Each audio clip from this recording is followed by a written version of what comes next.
Continuamos aqui. O vídeo não acabou. Porque a produção do canal James Vitor não presta. É uma pessoa sem qualidade. Por isso que eu prefiro a minha produção mesmo.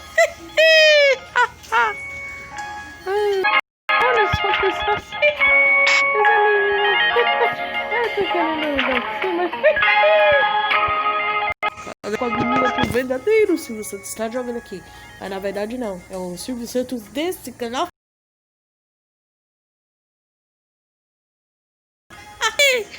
E vamos lá. Vamos na minha festinha aqui. Tranquilo. Você namora? Eu queria namorar uma princesa, não a bruxa. Mas o importante é deixar meu exemplo, né? Porque imagine, namorar isso aqui. Nunca. Depois a gente se encontra, porque só dá pra nós ser amigo mesmo. Você não vai ficar com uma pessoa de 87 anos. Hoje nós vamos entrar numa festa também. Vamos entrar na festa da Carla também. Mas vamos também visitar essa festinha de restaurante. Que eu não sei se é de restaurante porque tem roupas aqui. Ou é loja de restaurante ou é loja de roupa de manequim.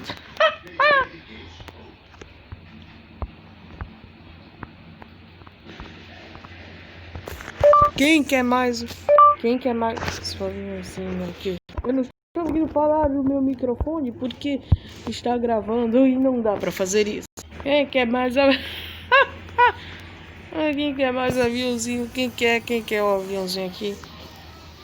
Quem quer mais aviãozinho? Vamos ver.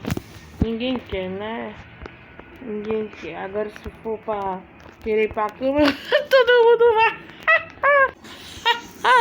50 porque me reconheceu. Nós estamos aqui na festinha da casa. Eu vou pegar a curtida.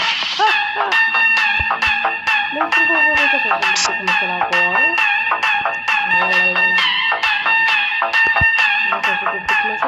Provavelmente. Olha a Carla lá, que a Carla. Adorei esse efeito dela nos fogos de artifício dela aqui, ó. As bombinhas de fogo.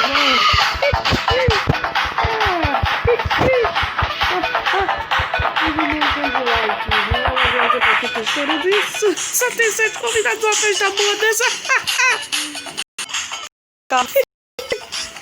Ai, fedor de carniça é esse aqui? Tô sentindo um fedor. Essa é a parte de cima. A parte de cima é bem legalzinho, né? Que a minha casa de um ditadinho que ela faz uma casa pequenininha. Que porcaria mesmo. Oh, meu Deus. Tá vendo? Todo mundo sabe que isso é uma brincadeira. Aqui não é pra ofender ninguém, não, né? Mas como o povo é bem, eu acredito que tudo é verdade. É que nem o povo que acredita no político.